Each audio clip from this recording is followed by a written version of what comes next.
Hello guys, this is Shayantika Shah. Welcome back to my channel. आप सभी को बहुत प्यार, बहुत बहुत बहुत ज़्यादा प्यार कि आप लोगों ने मेरे चैनल को सब्सक्राइब किया है।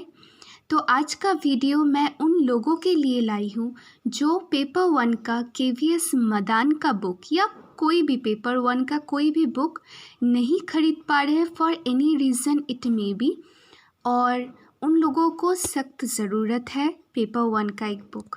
तो आज मैं उन लोगों के लिए चैप्टर 10 जो हायर एजुकेशन सिस्टम से डील करता है, मैं बोलना चाहती हूँ कि क्या क्या आप पढ़ सकते हैं और क्या क्या छोड़ सकते हैं। तो पहले ये सब इम्पोर्टेंट नहीं है।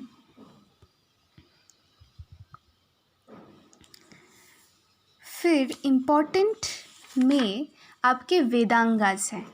वेदांगास मतलब जैसे हमारे ह्यूमन बॉडी के अंगाज होते हैं, यानी कि पार्ट्स। तो वेद के भी अंगाज हैं, उनको हम वेदांगास कहते हैं। Vedangas are of 6 types. The first one is vyakarana. व्याकरण मतलब जो वेद के मंत्र लिखे जाते थे उनमें क्या व्याकरण, क्या ग्रामर यूज़ होता था, ये उससे डील करता है, संस्कृत ग्रामर से। फिर निरुक्ता। Nirukta means dictionary. आपको ऐसे मैच करने के लिए आ सकते हैं एग्ज़ाम में। मैंने देखा था, एक एग्ज़ाम में आया भी था। Shiksha means phonetics, how to pronounce those Vedic mantras. हम कैसे प्रोनाउंस करें, ठीक तरीके से कर रहे हैं या नहीं वैदिक मंत्रास को। तो शिक्षा deals with that pronunciation part. छंद, छंद मीन्स पोएटिक स्टैंजास, प्रोज हो या पोएट्री हो, वो एक छंद एक टाइप में लिखा जाता था, तो छंदाज उसे कहते हैं। ज्योतिषा नाम से पता चल रहा है, it deals with astrology, astronomy. And the last one is Kalpasutra, the types which give concise form of वैदिक रिलीजियन। फिर आप पढ़ सकते हैं कि ऑब्जेक्टिव्स ऑफ एजुकेशन, ये 3, the acquisition of knowledge, sorry guys, inculcation of social and religious duties, promotion of character। और बाकी यहाँ पर कुछ इम्पोर्टेंट मुझे नहीं लग रहा है, अगर आपको लगता है तो आप पढ़ सकते हैं। फिर यहाँ पर relation of knowledge with life. तो पहले के टाइम में तो स्कूल नहीं हुआ करता था ऐसे, मतलब इतना टेक्नोलॉजिकल कुछ भी नहीं था, बहुत ही ट्रेडिशनल टाइप की पढ़ाई होती थी, गुरुकुल सिस्टम थी, या आश्रम में बैठकर बच्चे लोग गुरु के सामने बैठकर वो पढ़ते थे। तो पहले क्या होता था, the 2 stages are important in education process. The first one is Vidyarambh, मतलब विद्या का आरंभ, जस्ट शुरू हुआ, और education would start at the age of 5। Upanayana ceremony क्या होता है, आप लोगों को पता होगा शायद, जनेऊ सेरेमनी। जब बच्चे गुरु के पास जाते थे पढ़ने के लिए, तो वो अपना घर छोड़कर गुरु के घर में जाते थे रहने के लिए, तब उनका एक सैक्रेड थ्रेड सेरेमनी होता था, और ये माना जाता था कि वो उनका सेकंड बर्थ हो रहा है गुरु के घर में, तो द्विज बॉर्न भी कहते हैं तब। तो वो है उपनयन सेरेमनी। फिर गुरु दक्षिणा हुआ करता था, मतलब अब हम फीस देते थे तब गुरु दक्षिणा, सेम मीनिंग बस नाम अलग। संवर्तना संस्कार, संवर्तना, संवर्तना क्या है, the students had to study in the gurukulas for about 12 years। After that they were allowed to go home and the Guru gave them final instructions. This ritual was called the Samvartan Sanskar. So I hope you are getting it. पढ़ाई करने के बाद जब वो फिर से घर जाते थे तब एक रिचुअल होता था, उसे संवर्तना संस्कार कहते हैं।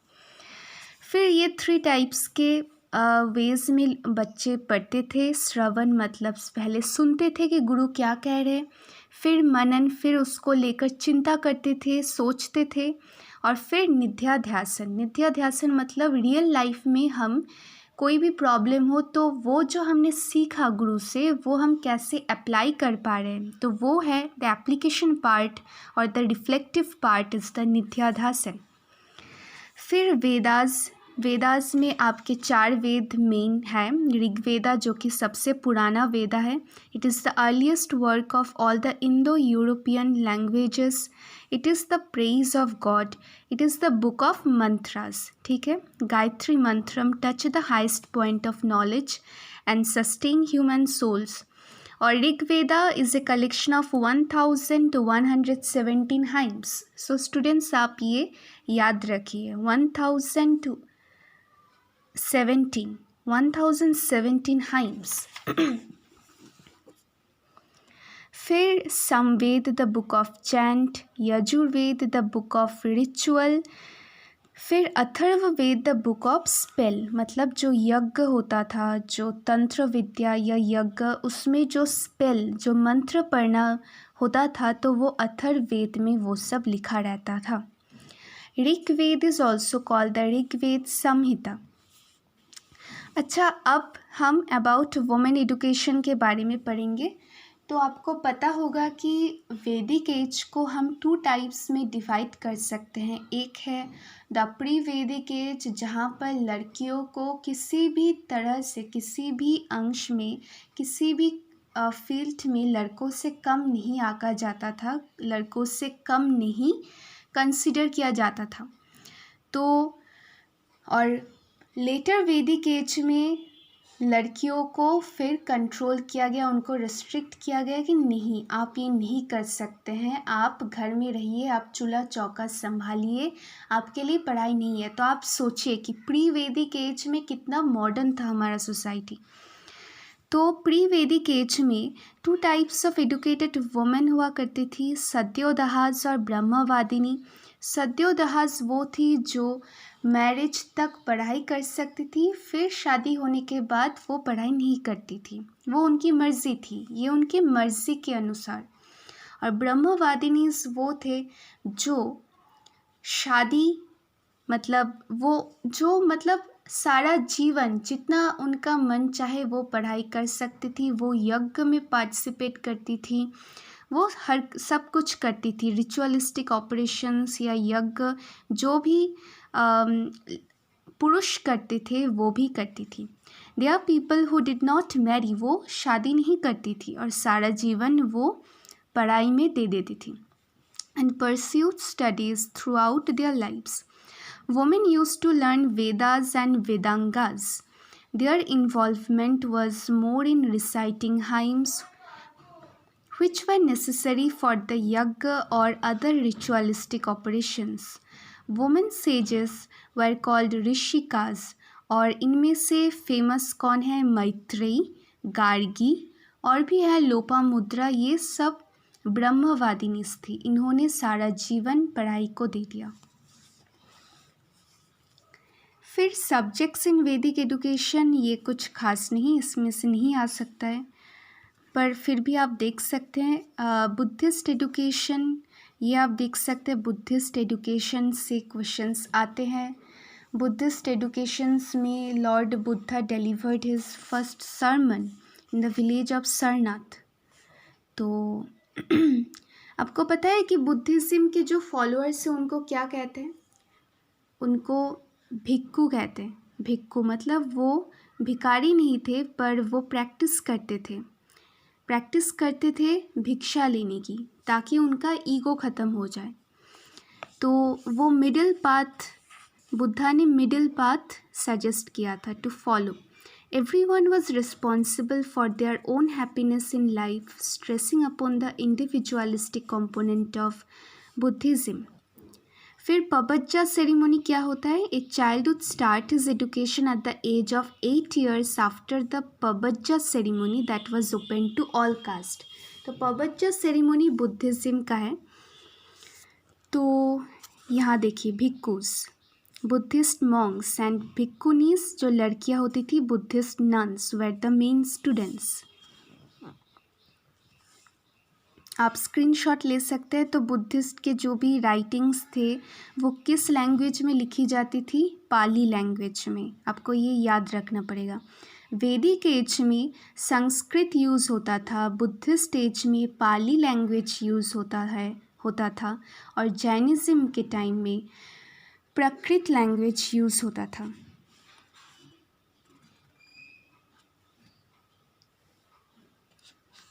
फिर ये बुद्धिज़्म के 8 fold paths, right view, right intention, right speech, right action, right livelihood, right mindfulness, right effort, right concentration. फिर बुद्धिस्ट के काउंसिल्स, 4 मेजर काउंसिल, विनय पिटका, सुत्त पिटका, अभिधम्मा पिटका। मैं बस आपको इम्पोर्टेंट सी चीज़ें दिखा रही हूँ। I am not teaching you the whole part, but I am showing you what all can come, what all things are important for your UGC NET exam. फिर Buddhism is divided into 2 sects. Mahayana वो होते थे जो idol worship करते थे। Idol worship मतलब मूर्ति पूजन करते थे। और हीनयान द लेसर व्हीकल जो मूर्ति पूजन में विश्वास नहीं रखते थे। फिर जैनिज़्म,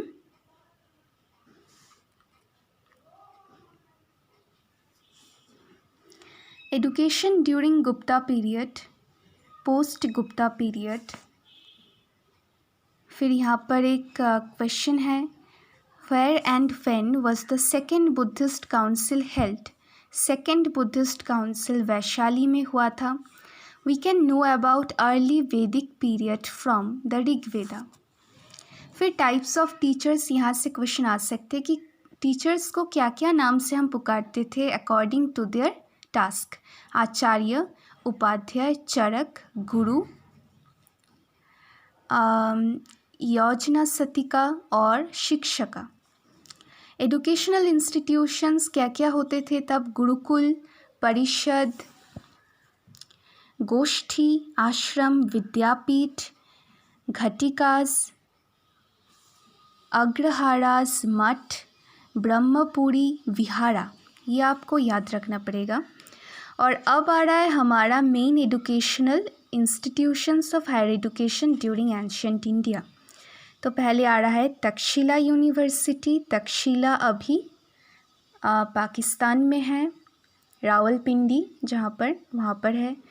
तो पहले तो पाकिस्तान, इंडिया ये सब एक ही हुआ करते थे, इंडियन सब कॉन्टिनेंट में आते थे। तो तब के टाइम में गंधार के राज्य में तक्षशिला यूनिवर्सिटी हुआ करते थे। It flourished from 600 BC to 500 AD। देखिए मैंने यहाँ पर इम्पॉर्टेंट चीज़ें मार्क करके रखी है। This university was well known for its specialised training on the subject of tantra, tantrism. इसके लिए ये यूनिवर्सिटी वेल नोन है। मेडिसिन भी पढ़ाई जाती थी। The university was popular for Brahmanical and Buddhist education. Taxila is also described in some detail in the Buddhist Jataka tale. और कौन कौन से स्कॉलर्स यहाँ पर पढ़ाते थे? कौटिल्य, जिन्होंने अर्थशास्त्र लिखी थी, कौटिल्य। फिर is also identified as Vishnugupta and Chanakya. He was the guardian of Chandragupta Maurya. फिर पाणिनि द ग्रामरियन, जिन्होंने अष्टोध्याय लिखा था, Ashtadhyayi. Charaka, name associated with Charaka Samhita. Vishnu Sharma, author and compiler of Panchatantra. ये सब स्कॉलर्स थे। कहाँ के? ये सब स्कॉलर्स थे सॉरी, तक्षशिला के। फिर आता है नालंदा। नालंदा तो बहुत ही फेमस है। आपको पता है कि आज के टाइम में ऑक्सफोर्ड, कैम्ब्रिज, हार्वर्ड यूनिवर्सिटी के समान की इम्पोर्टेंस रखती थी तब के टाइम की नालंदा। तो नालंदा अभी तो बिहार में है और आप देख सकते हैं, स्क्रीनशॉट ले सकते हैं। मैं सब कुछ नहीं पढ़ूंगी। इम्पॉर्टेंट ये है कि it was famous for its faculty of logic. फिर the university progressed a lot during Gupta dynasty when Sang came here in 7th century CE. और 2010 में एक न्यू नालंदा यूनिवर्सिटी सेटअप हो रही है बिहार में, ये आप याद कर लीजिए 2010 में। फिर बख्तियार खिलजी ने इसे डिस्ट्रॉय किया था। फिर आ रहा है हमारा Vallabhi university. Vallabhi university was established in Saurashtra of modern Gujarat. तो Vallabhi university it was at around 6th century and it flourished for 600 years till 12th century. Chinese traveller Hiuen Tsang ने इसे विज़िट किया था। इत्सिंग और एक चाइनीज़ ट्रैवलर हैं, उन्होंने भी ये यूनिवर्सिटी विज़िट की थी। Itsing who visited this university during the 7th century and describes it as a great center of learning as glorious as Nalanda. फिर ये बहुत इम्पॉर्टेंट है, यहाँ से क्वेश्चन आता ही है कि ये कौन से बुद्धिज़्म के कौन से सेक्ट को डील करता है। तो the answer is the end is disturbing. Hinayana Buddhism यहाँ पर पढ़ाया जाता था। Though this university championed the cause of Hinayana Buddhism, Brahmanical sciences were also taught here. तो हिनयाना बुद्धिज़्म यहाँ का मेन था।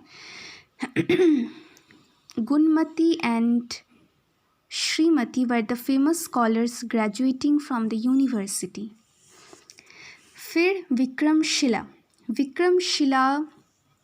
यहाँ पर और एक क्वेश्चन आ सकता है कि Vikramshila was founded by which emperor? So the answer will be Dharmapal of Pala dynasty. And it was on the banks of river Ganges. It actually represented Mahayana form of Buddhism. देखिए, वल्लभी में Hinayana Buddhism पढ़ाया जाता था और विक्रमशिला में महायान। यही तो आपको याद रखना है, यही से तो क्वेश्चंस आते हैं। महायान विक्रमशिला में।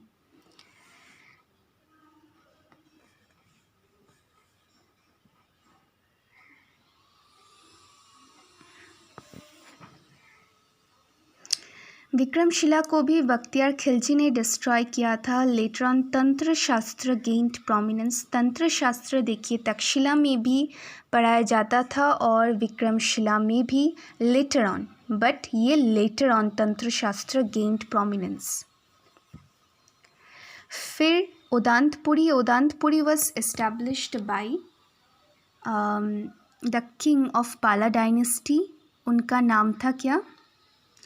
विक्रमशिला किसने किया था? धर्मपाल ने। और उदांतपुरी किसने किया था? तो उसका आंसर होगा गोपाला ने। ठीक है, Gopala 1 उदांतपुरी could not attain that level of fame and repute which either Nalanda or Vikramshila had accomplished. Jagadalla, Pal King Raja Rampal of Bengal constructed a monastery and named it as Jagadalla.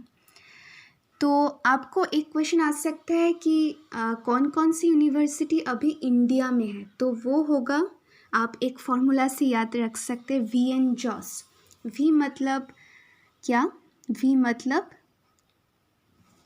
Vikramshila, N मतलब नालंदा, जे मतलब जगदल्ला, ओ मतलब उदांतपुरी और S मतलब सोमापुरा। फिर मिथिला, आप देख सकते हैं, मैं सब कुछ नहीं पढ़ूंगी। फिर नदिया, फिर उज्जैन, सलोद की, एन्नय्यरम। यहाँ पर क्वेश्चन है एक, decline of the ancient education, फिर evolution of higher learning and research in post independence India. तो आज के लिए वीडियो इतना तक रखती हूँ। नेक्स्ट वीडियो मैं इन सब में लाऊंगी Kothari commission, committee on emotional integration, Mudaliar, ये सब हम देखेंगे कि क्या क्या इस बुक में है प्रोवाइड करने के लिए, आप देख सकते हैं। फिर इसके बाद क्या है? इसके बाद है हमारा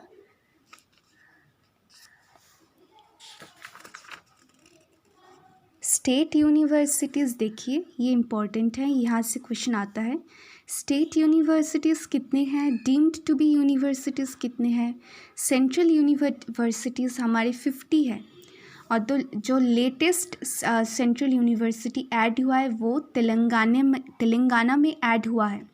प्राइवेट यूनिवर्सिटीज़ 340 है, तो सबसे ज़्यादा आप देख सकते हैं स्टेट यूनिवर्सिटीज़ है जो कि 404।